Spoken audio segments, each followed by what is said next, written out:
अस्सलाम वालेकुम। रमज़ान के साथ-साथ हमें एक बहुत बड़ा जो रमज़ान का तोहफ़ा मिलता है, वो रमज़ान शोज़ हैं। समा टीवी के ऊपर एक बहुत ही अजीबो-गरीब सा फ़ॉर्मेट वाला रमज़ान शो है, जिसपे वो साहिल भाई को बिठाते हैं और पूरी दुनिया को इकट्ठे बुला लेते हैं और कहते हैं, "इनसे बहस करो, साहिल अदीम साहब से।" अम, बहुत ही फ़नी फ़ॉर्मेट है। मैं अक्सर उसके वायरल क्लिप्स देखने को मिल जाते हैं।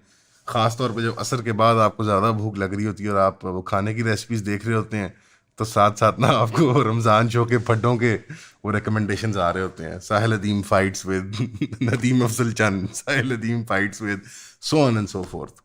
ख़ैर लेकिन साहिल भाई की रिसेंटली मैंने वीडियो देखी तो मुझे बहुत ही अजीब-ओ-गरीब सा वो लगा था। पता नहीं वो 2 कौन लोग थे। एक कोई आमिर साहब थे और एक कोई सवेरा साहिबा थी। आई हैव नो आइडिया ये लोग कौन हैं, कहाँ से आए हैं। मैंने कभी ज़िंदगी में इनको टीवी में से पहले नहीं देखा। बहरहाल आप सबने देखी होगी वो क्लिप यकीनन, जहाँ वो एक लाइन ऑफ क्वेश्चनिंग शुरू करते हैं कि फ़िलिस्तीन से मुतल्लिक और उसका आईपीएल से सॉरी आईएसएल, पीएसएल, हमारा वाला पीएसएल है, सॉरी पीएसएल से क्या ताल्लुक है उसका। और वो बड़े ऐसे सवाल पूछते हैं जो लगता है कि डायरेक्टली कोई अमेरिकन या इजरायली लॉबी के टॉकिंग पॉइंट्स वो डायरेक्टली रिपीट कर रहे हैं। कोई ओरिजिनल थॉट लगता है उनके सर में आती ही नहीं है। बल्कि साहिल भाई भी बड़ी मज़े की बात कहते हैं कि आपके कानों में मसला है या आपके कानों के दरमियान मसला है। और मुझे लग रहा था कि दोनों हजरात के कानों के दरमियान ही मसला था। शुरू करते हैं। मैंने उनके पॉइंट्स लिख लिए हैं हाथ से ताकि मुझे वो वीडियो दोबारा ना देखनी पड़े। रोज़ा भी मकरू हो सकता है मेरा। इतना गुस्सा चढ़ जाता था उनको देख के। लेकिन पहली अगर आप उनका पॉइंट सुने तो वो खातून थी, बहुत ही को बेवकूफ़ सी। वो कहती हैं कि why do we politicise everything.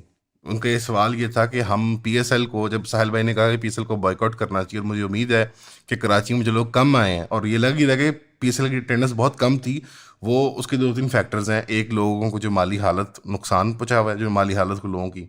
और दूसरा कि लोग नाराज़ थे। हर किस्म के ऐसे ब्रांड ने पीएसएल को स्पॉन्सर किया कि जो कि फ़लस्तीन के मामले में इसराइल की सपोर्ट करता है और इसराइल को डायरेक्ट माली मदद पहुंचाता है।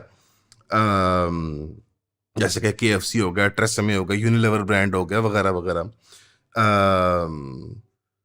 तो इस बात पे जब साहिल भाई कहते हैं कि मुझे उम्मीद है कि कराची वाला स्टेडियम इसलिए खाली था क्योंकि लोगों ने बैनिंग के सपोर्ट की थी पीएसएल की। वो कहती हैं कि why do we politicise everything, कि साहिल साहब हम हर चीज़ को पॉलिटिकल क्यों कर देते हैं। हमारी वो क्रिकेट है, वी शुड बी, वो कहती थी कि we should be proud on it, लेकिन हमें, बट एक तो मैं बताना चाहूँगा we should be proud of it. ठीक है, आप किसी चीज़ के ऊपर फख्र नहीं कर सकते। आई गेस उन्होंने उर्दू से अंग्रेजी में तर्जमा किया था तो वो कंफ्यूज हो गई थी। साहिल साहब, क्रिकेट की हम हर बात कर चीज को पॉलिटिसाइज क्यों कर देते हैं? हम खेल को खेल क्यों नहीं समझते और खेल को खेल लेके क्यों नहीं चलते?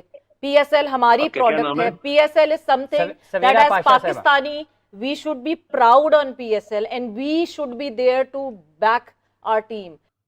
पिछले साल वाले पीएसएल पे फख्र होना चाहिए जिसने बैटिंग कंपनियों के एड्स पकड़े हुए थे, या इस साल वाले पीएसएल पे फख्र होना चाहिए जिसने इतने सेंसिटिव टाइम के अंदर उन कंपनीज के ऐड पकड़े हुए थे कि जो ना पाकिस्तानी कंपनीज हैं, जिनके टक्कर के पाकिस्तानी कंपनीज एग्जिस्ट करती हैं, और वो ब्रांड्स हैं जो हमारे फ़िलिस्तीनी भाइयों बहनों के कत्ल में डायरेक्टली मुलव्वस हैं। अब इसमें कोई दो राय रही नहीं है, अब ये बहस रही नहीं है। तो उसने ये मौक़िफ़ इख्तियार किया औरत ने कि number one, why do we politicise everything. पता नहीं वो औरत कौन है, या पता नहीं उसका जहन चलता है कि नहीं चलता, बट स्पोर्ट्स या कोई भी पब्लिक लाइफ की चीज़ होती है वो एक पॉलिटिकल फेयर होता है।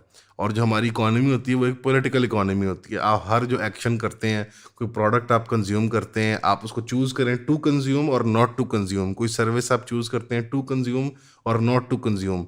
क्या प्रोड्यूस होता है, कब प्रोड्यूस होता है, कैसे प्रोड्यूस होता है, कैसे मार्केटिंग होती है किसी प्रोडक्ट की, ये पूरी हमारी पॉलिटिकल इकोनॉमी और हमारी एक पॉलिटिकल इकोसिस्टम का हिस्सा होती है। तो हर चीज़ ही पॉलिटिकल होती है बहन, कोई किसी चीज़ को पोलिटिसाइज नहीं करता। मैं आपको बड़ी आसान और सिंपल मिसाल दे देता हूँ, आपके मोटे से सर के अंदर आ जाएगी बात। वो ये है कि वैसे रमज़ान रोज़ा है, मुझे गुस्सा बड़ा आ रहा है, मुझे कहना नहीं चाहिए इतनी बुरी बातें, लेकिन मुझे कोई तरस नहीं आ रहा था उन दोनों, उस मर्द पे ना औरत पे। जब आप किसी पीएसएल पे जब आप विमेंस मार्च करवाते हैं ना, जब आप सबको पिंक वो रिबन्स पहनाते हैं ब्रेस्ट कैंसर वाली, या जब आप लोगों को कहते हैं कि स्टैंड अप करो रेसिज्म के खिलाफ, या आप जब कहते हैं कि लोगों को कि अब हम ब्रेस्ट कैंसर अवेयरनेस कर रहे हैं, या आप जब कहते हैं कि हम रेनबो फ्लैग लगाएंगे एलजीबीटी प्राइड परेड के लिए, what the hell do you think that is? That's political. The idea is कि आप पॉलिटिकली अपने जो अज़ाइम होते हैं, जो कोई कौम की गोल्स होते हैं जिसके बारे में अपने अवेयरनेस करनी होती है, उसको आप वहाँ पे प्रेजेंट करते हो।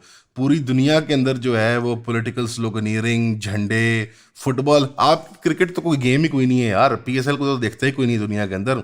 जो इंग्लिश प्रीमियर लीग है, जो ला लीगा है, जो दुनिया के अंदर फुटबॉल की बिलियंस के अंदर लोग देखते हैं उसको, उसके अंदर फिलिस्तीन के झंडे आते हैं, सियासी झंडे पेश की जाते हैं, स्लोगनियरिंग होती है, नारेबाजी होती है, ब्रांड बॉयकॉट होते हैं, हर चीज़ होती है, प्रोटेस्ट होता है। ये आप ही को वखरे हैं जो जिनको ना फिलिस्तीन के झंडे की इजाज़त है, ना पीटीआई के झंडे की इजाज़त है, ना वहाँ नारे लगाने की इजाज़त है, ना वहाँ को शुगर लगाने की इजाज़त है। फिर किसने देखने आना है मैच आपका? तो एक पब्लिक स्फीयर जो होता है ना, जहाँ पे आ जाता है, तो वहाँ पे पॉलिटिकल होता है हर चीज़ को। वो मसला ये है कि वो पीसी भी चाहता है कि वो पॉलिटिकल मैसेजिंग बताए कि आज के दिन क्या खबर है, आज ब्रेस्ट कैंसर अवेयरनेस का दिन है, और आज जो है ख़वातीन के हकूक़ का दिन है, और आज हम औरत मार्च के साथ सॉलिडारिटी में खड़े हुए हैं, वगैरह वगैरह। तो ये पॉलिटिकल ही होता है। फ़र्क सिर्फ ये होता है कि आप आवाम की जब बारी आती है कि अपने पॉलिटिकल एक्सप्रेशन को सामने लेके आए, तो आप उनकी आवाज़ को दबा देते हैं। एंड आई वंडर वाई आप क्यों दबा रहे थे? इन ब्रांड्स की तरफ से डिमांड है और उन ममालिक की तरफ से डिमांड है जिनका पाकिस्तान के ऊपर प्रेशर है। बिकॉज बहन, आपको शायद ये नहीं पता हो कि पीसीबी के जो चेयरमैन है ना, वो हमारे इंटीरियर मिनिस्टर भी हैं और वो हमारे नारकोटिक्स के मिनिस्टर भी हैं। तो मैं क्यों ना पोलिटिसाइज करूँ हर चीज़ को?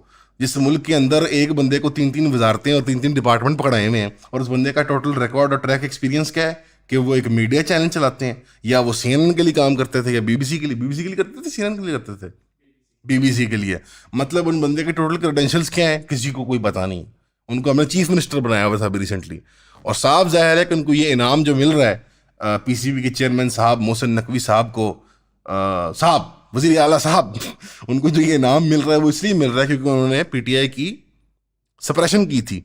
और अभी रिसेंटली उन्होंने एज इंटीरियर मिनिस्टर एक स्टेटमेंट दिया है कि हमें ट्विटर के ऊपर जो फ्रीडम ऑफ स्पीच का मिसयूज होता है उसके ऊपर फोकस करना चाहिए। और आपको पता होगा बहन सवेरा पाशा साहिबा कि ट्विटर अभी तक पाकिस्तान के अंदर बैंड है। तो मुझे आप बताएं कि कोई चीज़ पॉलिटिकल कैसे नहीं होगी? और गधों, अगर मैं आपसे ये सवाल पूछूं कि जो वहाँ पे औरत मार्च की बकवासियात करते हैं आप, और ट्रांसजेंडर जो आपने बुलाया हुआ था पीसीबी के इफ्तिताह के ऊपर, सलमान तुमने देखा था ना, एक ट्रांसजेंडर को बुलाया उन्होंने जो एक मर्द है, जो औरत बन के उसको उससे उन्होंने कोई फीती कटवाई थी, उससे करवाया था। या जब आपने वो ब्रेस्ट कैंसर वाले वो धागे लटकाए होते हैं पिंक रंग के, या ब्रेस्ट कैंसर अवेयरनेस मंथ होता है या वीक होता है, या एलजीबीटी मार्च होती है वहां पे, या कोई झंडा लगाया होता है अपने एलजीबीटी का, तो क्या वो पॉलिटिकल होता है? नहीं, वो तो रिलीजियस होता है ना, वो तो आपका मजहब है, वो तो आप लोग का दीन है। असल हकीकत क्या है? वो आप लोग का दीन है, हमारा दीन इस्लाम है, और हमारा दीन पॉलिटिकल भी है अल्लाह के फजल से, जैसे कि आपका दीन भी पॉलिटिकल है। तो हम तो वहाँ झंडे लाएंगे फ़िलिस्तीन के, और जब नहीं आने देंगे तो हम तो कहेंगे आप बगैरत हैं, पीसीबी की मैनेजमेंट बगैरत है, ये हुकूमत बगैरत है, और जो जो इसमें इन्वॉल्व है उसको अल्लाह क़यामत के दिन भी पूछेगा। आप हमारी दुनिया भी बर्बाद करना चाहते हैं कि हम पॉलिटिकल एक्सप्रेशन ना करें, हमारी फ्री स्पीच ना हो, हमारा ट्विटर बंद हो, हमारी ज़ुबान से कोई बात निकले तो आप उसकी ज़ुबान काट दें, और आप हमारी आखिरत भी बर्बाद करना चाहते हैं कि हम बैठ के वो मैच देखें जिनको बेटिंग कंपनीज और जिनको कातिल कंपनीज स्पॉन्सरशिप देती हैं। तो ना अल्हम्दुलिल्लाह इतने बगैरत हुए हैं, और ना अल्हम्दुलिल्लाह इतने डी पोलिटिसाइज हुए हैं। हम एक पॉलिटिकल इकोनॉमी के अंदर रहते हैं। तो जिस दिन आप लोगों को ये समझ आ जाएगी ना कि कोई चीज़ पॉलिटिकली चार्ज, कोई पॉलिटिकली डिवाइड नहीं होती पॉलिटिकल चार्जिंग के साथ, कि उसके अंदर पॉलिटिकल कोई एस्पेक्ट नहीं होता, उस दिन ये कौम तरक्की कर जाएगी। अभी भी ये उसी वो चूरन में बेच रहे हैं कि वोट दे दिया आपने, अब फारे वोट दे के क्या कर लिया हमने, क्या उखाड़ लिया? Every aspect of our life is a political struggle. ये बात आपने याद रख लें। एक क्लास स्ट्रगल है, एक पॉलिटिकल स्ट्रगल है, और ये जो बगैरत लोग आ जाते हैं मीडिया के ऊपर, उनको तकरीरें, तनख्वाहें इतनी मिल रही हैं, क्या करें? हमें तो अंदाज़ा नहीं, हमने कभी इतनी तनख्वाह ली नहीं ज़िंदगी के अंदर। तनख्वाहें इतनी मिलती हैं पीसीबी से और न्यूज़ चैनलों से और वगैरह वगैरह। तो बहन हर चीज़ पॉलिटिकल होती है। Get that through your head, and if you can't तो please stop making public appearances, grow up. दूसरी उन्होंने सवाल पूछा, उन्होंने ना एक इमोशनल अपील देने की कोशिश किया खातून ने, कि देखिए जी वो डेफ एंड डम वर्कर्स होते हैं केएफसी के। केएफसी की बाइकॉट की बात की आपने साहिल साहब, आपको पता है कराची में एक ब्रांच थी केएफसी की जहां पे डेफ एंड डम वेटर्स थे उनके। ये जब से बाइकॉट हुआ और ऑब्वियसली कंपनी को नुकसान होना शुरू हुआ, ये वो केएफसी की कंपनी जिसकी फ्रेंचाइज की फीस एक पाकिस्तानी मुसलसल पे कर रहा है फ्रेंचाइज को, मगर यहाँ केएफसी इटसेल्फ लोकल्स चला रहे हैं। उनमें जो नौकरी कर रहे हैं लोग, वो लोकल्स नौकरी कर रहे हैं। उनमें जो वो काम करते थे डेफ एंड डम, उन सबको जॉबलेस कर दिया गया क्योंकि वो ब्रांच बंद हो गई।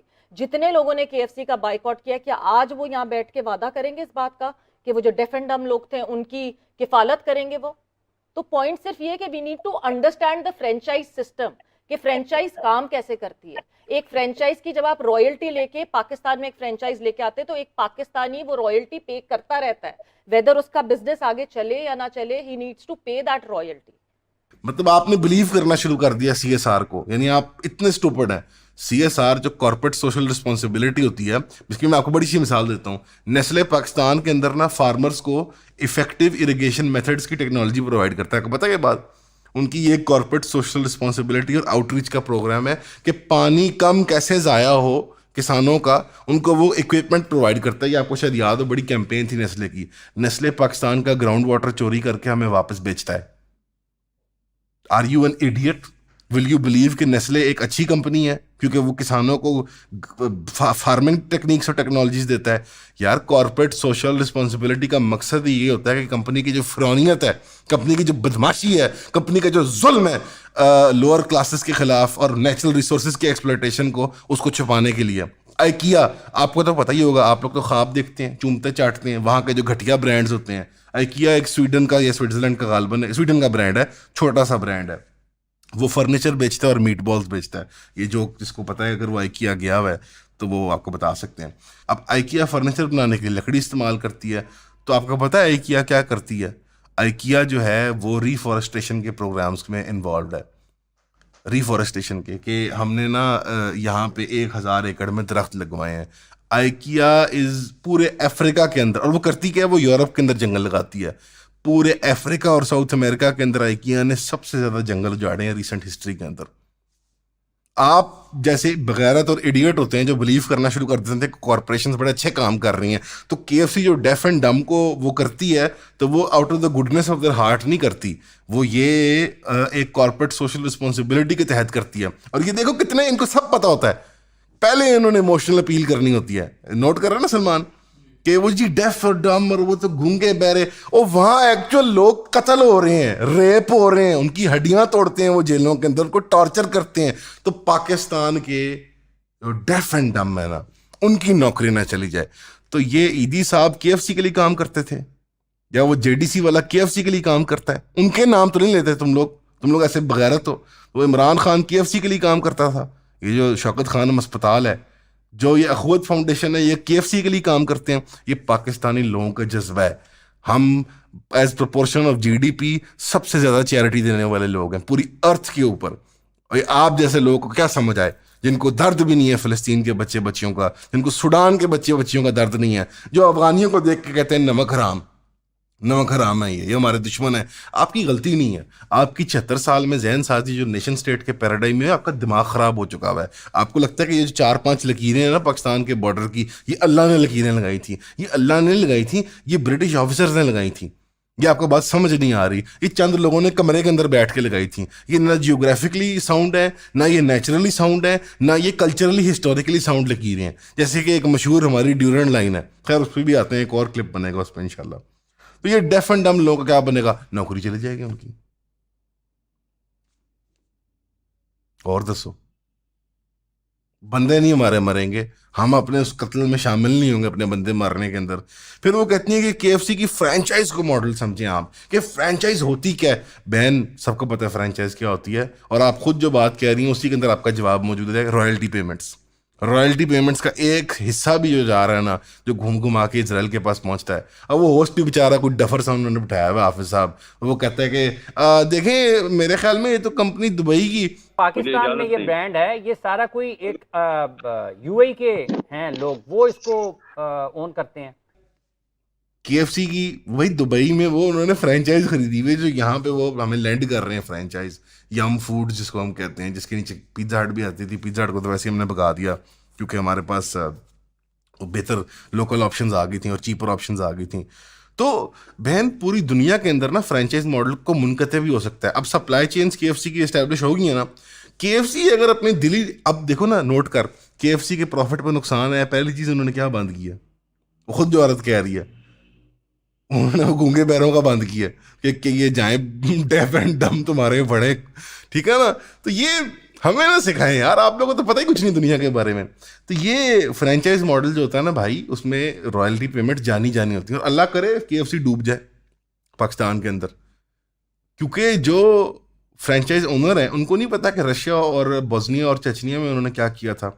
उन्होंने वही सप्लाई चेन रखी थी, वही रेसिपीज रखी थी मैकडोनल्ड KFC की, वही सब कुछ, मेन्यू आइटम्स चेंज कर दी यानी नाम उनका चेंज कर दिया और ब्रांड का नाम चेंज कर दिया। आप रखें इसका नाम पैलेस्टाइन फ्राइड चिकन, मैं आपको गारंटी देता हूँ, और आप रॉयल्टी पेमेंट्स बंद कर दें KFC इंटरनेशनल की, यम फूड्स की बंद कर दें, वही चिकन बनाए, वही रेसिपी बनाए, आपके पास आ गई है ना रेसिपी, सारे वही लोग एम्प्लॉयड रखें, आप बगैरत हैं। मसला ये आप बगैरत हैं, आप मानना नहीं चाहते कि हम बगैरत हैं, और आप हैं बगैरत।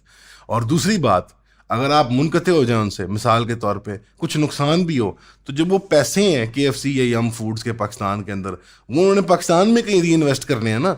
उन्होंने अगर मजीद पैसे कमाने हैं तो प्लॉट ले लेंगे, दुकानें ले लेंगे, कोई और फ्रेंचाइज डाल देंगे, गाड़ियाँ खरीद लेंगे, तो पैसे भी हमारे मुल्क से नहीं जाते। अगर 1000 जॉब्स यहाँ ख़त्म हुई हैं तो 1000 जॉब्स वहाँ क्रिएट हो जाएंगी। तो ये आप अपने जहनों से नोशन निकाल दें, पता नहीं क्या इन्होंने ये बातें बनाई हुई हैं। बहरहाल इसके बाद फिर वो साहिल भाई ने थोड़ा सा इमोशनल जवाब दिया खातून को, उसको थोड़ी समझ भी आई। उन्होंने कहा तुम्हारी बेटियाँ हैं, तो फिर वो चुप ही कर गई, उसको समझ आ गई कि यार ये क्या कहना चाह रहा है। कम से कम इतनी तो गैरत थी उनके अंदर। फिर ये मर्द हजरत साहब बोल पड़े, आमिर अली साहब, जो किसी बैंक के मेरे ख्याल में मैनेजर थे, कि पॉपुलेशन डेमोग्राफिक्स के बारे में, क्या आपको पता है कि 25% फिलिस्तीनी ईसाई होते हैं? आपको आपसे मैं एक सवाल करता हूँ कि जो है थी सुहा अरफात, उनका रिलीजन क्या था? मैं आपको वरना बता देता हूँ कि Suha Arafat was a Christian and she was a Palestinian woman. Leila Khaled, Hanan Ashrawi, they were all Christians. मैं आपको ये बात इसलिए बता रहा हूँ कि अगर 70% 75% उनमें मुस्लिम है तो 25% क्रिश्चियंस भी हैं। इस बात का मैं क्या करूं? यानी मेरा इससे क्या है? वो ईसाई हो, यहूदी हो, अगर किसी कौम पे जुल्म हो रहा है तो हमने अपने हाथ से रोकना, जुबान से रोकना, दिल में बुरा जानना है, ये हमारा इस्लाम है, दैट इज ऑल। और दूसरी बात, उनकी ये बात भी कंप्लीटली absurd थी, 25% ईसाई नहीं है, क्लोज टू 8-9% ईसाई हैं फिलिस्तीन के अंदर। इस पॉइंट से मुझे समझ नहीं आई थी वो बात करना क्या चाह रहे हैं, जब तक कि उन्होंने अगली बात नहीं की। उन्होंने कहा कि यासिर अरफात ने उसने सपोर्ट की थी इंडिया की कश्मीर के मामले में। उसके बाद मैं आपकी बात को आगे बढ़ाता हूँ। आपने कहा जी कौमियत की बात, तो मुझे अच्छी तरह याद है जब यासिर अरफात कश्मीर के इशू पे पाकिस्तान की बजाय इंडिया को सपोर्ट करते थे, और हम आज तक इसराइल की वो लाश को अपने कंधों पे उठा के फिरते हैं कि जिसने आज तक मुझे डायरेक्टली गोली आके नहीं मारी है। सर, मेरी बात सुनने के लिए हौसला चाहिए। ये आप जो बात करते थे ये बड़ी जज्बाती बात है। अब भाई ना असल बात, अब भाई असल बात, और हम उस इजरायली की लाश उठा के फिरते जा रहे हैं जिसने हमें पाकिस्तानी होने की हैसियत से कभी गोली नहीं मारी। जी सुनिए आपने आमिर अली साहब की बात, सलमान साहब, असल बात वो ये कहना चाह रहे थे कि हमारा इजरायलियों से क्या फड्डा, लड़े वो फिलिस्तीनी और मरे वो जाने। उस यासिर अरफात ने हमें कश्मीर के मसले में सपोर्ट नहीं किया था। ये अकल की हद है। ये इन बैंक मैनेजर साहब को नहीं पता कि इजराइल ने कितनी बार हमारे न्यूक्लियर प्रोग्राम को तबाह करने की कोशिश की है। ये इधर जहाज़ हमारी एयर स्पेस के अंदर एंटर कर जाते थे। इनको तारीख का अगर किसी को पता होता या इस दुनिया के अंदर ये रहते होते तो ये बातें, ये बकवासियात की ना करते।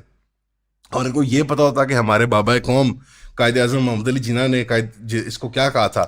अब आमिर अली साहब तो ये भी कहेंगे कि उनको कायद आज़म नहीं पसंद। निजी महफिलों में तो सलमान साहब आपको पता है क्या बातें करते हैं सारे, कायद आज़म नहीं, वो नेहरू। हमें एक मुल्क होना चाहिए था हिंदुस्तान को। तो PSL कोई ना होती ना, फिर PCB होती, और आप जैसे बैंक मैनेजरों को वहाँ कोई लगाता ना, वहाँ पर केपेबल लोग फिर लगते। बहरहाल ये असल में वो लुब लबाब उनका ये था। इसका मैं जवाब भी नहीं दूंगा, इसका मैं जवाब भी नहीं दूंगा कि हम फ़लस्तीन को क्यों सपोर्ट करते हैं, क्योंकि शायद वहाँ पे एक मस्जिद है जो, यानी फ़लस्तीनी लोग हमें डंडों से भी मारे ना अगर, तो हमारे ऊपर फ़र्ज़ है और वाजिब है कि हम फ़लस्तीन की सपोर्ट करें, क्योंकि वहाँ पे हमारा किबला अव्वल है। और बाकी जहाँ तक ताल्लुक़ है कश्मीर के मामले में, तो ये तो आपके मुशर्रफ साहब भी कश्मीर के मामले में सपोर्ट नहीं करते थे। तो ये तो आपके अभी हुकूमत, अभी DGI SPR का नहीं याद कि जब आर्टिकल 370 पास हुआ था कि जो कश्मीर के अंदर जाएगा तो वो उसको पाकिस्तान की गवर्नमेंट बहुत स्ट्रिक्टली ट्रीट करेगी। तो फिर तो आपके बड़े और दुश्मन होने चाहिए पाकिस्तानी इस्टेब्लिशमेंट के अंदर। हमारे तो स्टेट ने कश्मीर का मामला गिव अप कर दिया।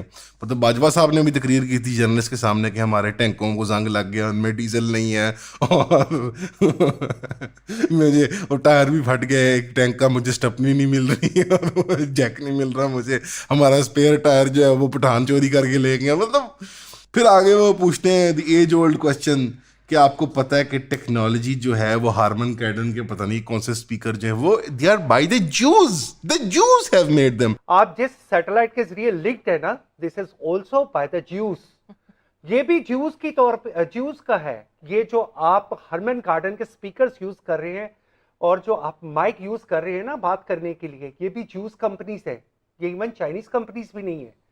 Stop it all. तो छोड़ आमिर दीजिए इन साहब, आमिर सबको। आप कोई रेसिस्ट है? हमें कोई जूस से मसला है? हमें कोई यहूदी से नफरत है? भाई आपके जहन में ना रेसिस्ट बड़े एक ना एंटी सेमेटिक किस्म के कॉनोटेशंस हैं ऑफ हमारा मुकाबला एक्चुअली है क्या। किसने कहा कि हमें किसी कौम से या किसी मजहब से मसला है? हमें इजरायली ज़ायनिस्ट रियासत से मसला है। यहूदी पाकिस्तान में भी रहा करते थे, इंडिया में भी रहा करते थे, पूरी मुस्लिम वर्ल्ड के अंदर रहा करते थे। ये आमिर अली साहब क्योंकि कॉलोनाइज जहन इनका, गुलामी का वो शिकार हो चुका हुआ है। वो नज़र भी आ रहा है जिस तरह वो बैंक मैनेजर की तरह ड्रेसअप हुए हैं, वो टाई उन्होंने यहाँ तक चढ़ाई हुई रमज़ान शो के अंदर। तो बंदा अपनी कौम के कपड़े ही पहन आता है यार रमज़ान शो के अंदर। वो कहने लगे कि सब कुछ द जूस ने बनाया। यार ये कितना बुनियादी तौर पे इंट्रिंसिकली रेसिस्ट नोशन है कि सब कुछ द जूस ने बनाया है। Like we don't have a problem with trading or doing business with the Jews. We have a problem with trading and doing business with Zionists. Zionism एक plague है इंसानियत के ऊपर। वो एक रेसिस्ट आइडियोलॉजी है। वो अपार्थाइड स्टेट बनाई हुई है उन्होंने वहाँ पे। अब अपार्थाइड क्या होती है अब आप लोग गूगल कर लीजिएगा, मैं हर चीज़ नहीं समझा सकता आमिर अली साहब और सवेरा पाशा को। आप लोग गूगल कर लें बहन भाई मेरे कि अपार्थाइड क्या होता है, साउथ अफ्रीका में कैसे उसका रद्द अमल पैदा हुआ था, दुनिया ने कैसे उसके खिलाफ स्टैंड लिया था, अभी भी साउथ अफ्रीका ICJ में क्या कर रहा है, ठीक है ना। और इंसानी तकाजे क्या होते हैं, ह्यूमैनिटेरियन लॉ क्या होती है, इंटरनेशनल ह्यूमन राइट्स लॉ क्या होता है, वगैरह वगैरह। लेकिन ये चीज़ें आपसे बालातर हैं। तो वो कहते हैं कि टेक्नोलॉजी जो है वो ये जो काफ़ी चीज़ें हैं वो द जूस ने बनाई हुई हैं। इसके 2-3 लेयर्ड जवाब हैं। एक तो ये बुनियादी तौर पे बहुत रेसिस्ट नोशन है और हम इसको नहीं मानते कि द जूज़ ने बनाया हुआ है सारा कुछ। नहीं बनाया हुआ, द जूज़ ने पूरी दुनिया में डिफरेंट टेक्नोलॉजीज डिफरेंट तरीके से इनेबल होती हैं। दूसरा, आप ग्लोबलाइजेशन की हमें सबक दे रहे हैं कि क्योंकि हम एक ग्लोबलाइज वर्ल्ड में रहते हैं और ट्रेड की इतनी इंटरडिपेंडेंसी है, तो कोई ना कोई चीज़ जैसे कि दाल या सब्ज़ी या मशीन या चिप्स या ऐनक या माइक्रोचिप या पेन, कोई ना कोई ऐसी कौम बना रही होगी जिसके साथ शायद आपको कुछ अदावत या दुश्मनी का पहलू हो। या that's why globalisation is a problem. आपको समझ नहीं आ रही अंकल जी कि वो ग्लोबलाइजेशन के तहत ही, अच्छा लेट्स से ये द जूज़ ने बनाई हैं चीज़ें, ये मशीनें, ये कैमरे, ये माइक, ये सारी चीज़ें, ये रिसोर्सेज उनके पास पहुंची कैसे हैं? ये 45, आपको पता है कि यहाँ से ब्रिटिश एम्पायर 45 ट्रिलियन पाउंड लेके गया है 200 साल हुक्मरानी के अंदर।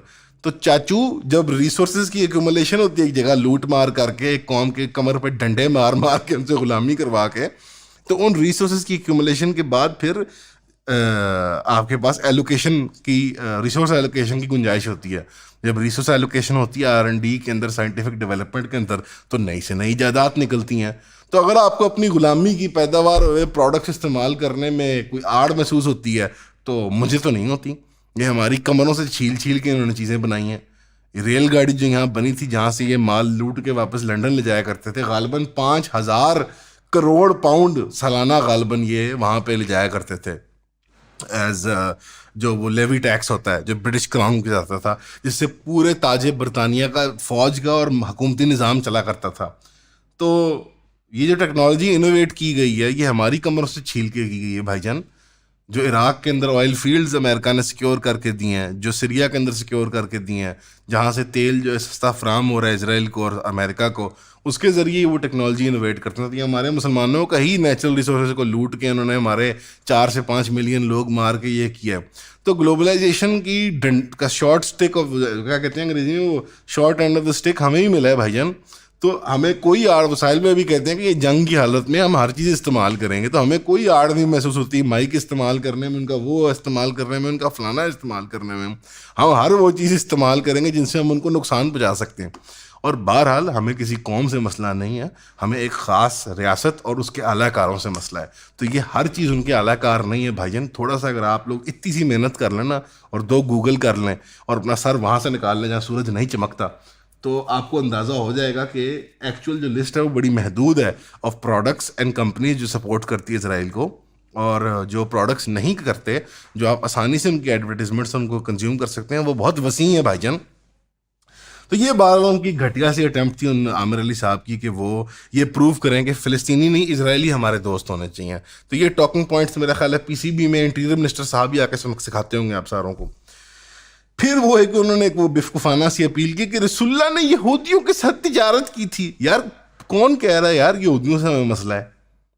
लेकिन आप हरबी के साथ तिजारत नहीं करते, जैसे आपकी जंग चल रही होती है, आप उसके साथ तिजारत नहीं करते जो आपकी कौम को महकूम और ग़ुलाम बना के ले जाए। हम इतने बगैरत नहीं हैं।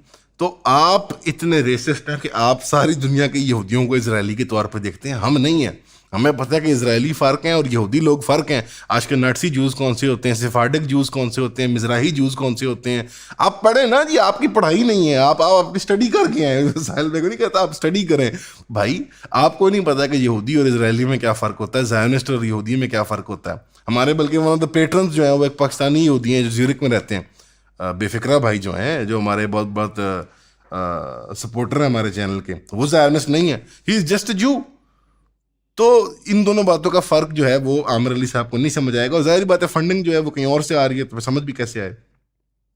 तो हाँ, रसूलुल्लाह ने तिजारत की यहूदियों के साथ, रसूलुल्लाह ने मुशरिकों के साथ भी तिजारत की है, लेकिन उन कौमों से तिजारत नहीं की जाती जो आपके लोगों पर जुल्म कर रहे हैं उस वक़्त, या आपके ख़िलाफ़ जंग में मुब्तला हों।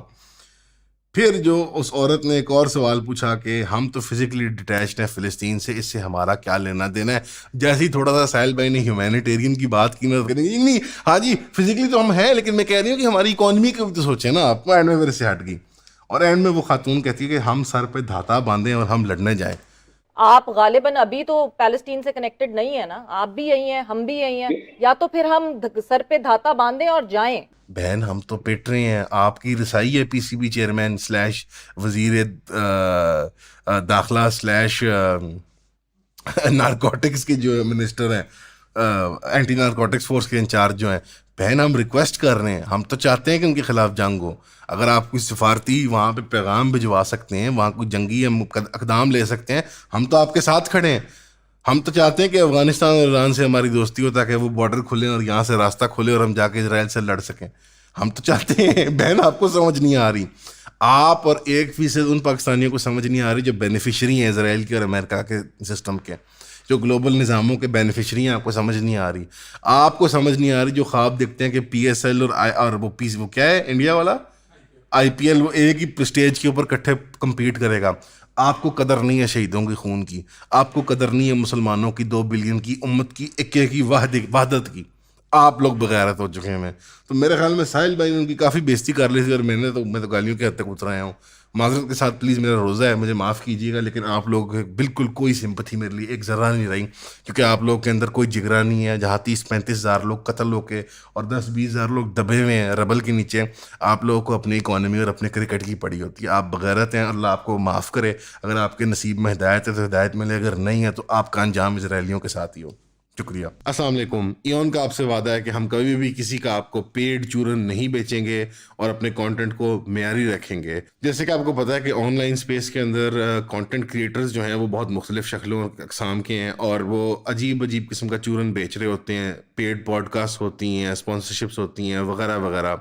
तो हम कभी भी आपको चूरन नहीं बेचेंगे। अगर ऐड भी दिखाएंगे किसी प्रोडक्ट का, तो कोशिश होगी कि वो एक जय्यद प्रोडक्ट हो, जो से आप इस्तेफ़ाज़ा ले सकते हैं और कोई किसी काम की चीज़ हो। तो हमारी 2 जायज़ अर्निंग के सोर्सेज हैं कि हम ऐड चला सकते हैं और आप जो मेंबरशिप्स परचेज़ करते हैं, इसमें आपकी सपोर्ट हमें दरकार है। हमारी वेबसाइट खोल के हमारी मेंबरशिप परचेज़ कर सकते हैं आप, जिसके अंदर 4 लाइव जूम सेशंस हैं, और मज़ीद इंशाल्लाह ताला हम कंटेंट उसके अंदर ऐड करते रहेंगे। वैसे जो आप पब्लिकली कंज्यूम कर रहे हैं हमारा कंटेंट किसी भी प्लेटफॉर्म के ऊपर, ये अभी भी फ्री है और लॉन्ग टर्म भी इंशाल्लाह ताला फ्री ही रहेगा। तो अगर आप वेबसाइट खोल के हमारी मेंबरशिप लेंगे, जो उसकी मुकर्ररा फीस है अगर आप वो अदा कर दें या उससे बढ़ के, that would be nice. Bye bye.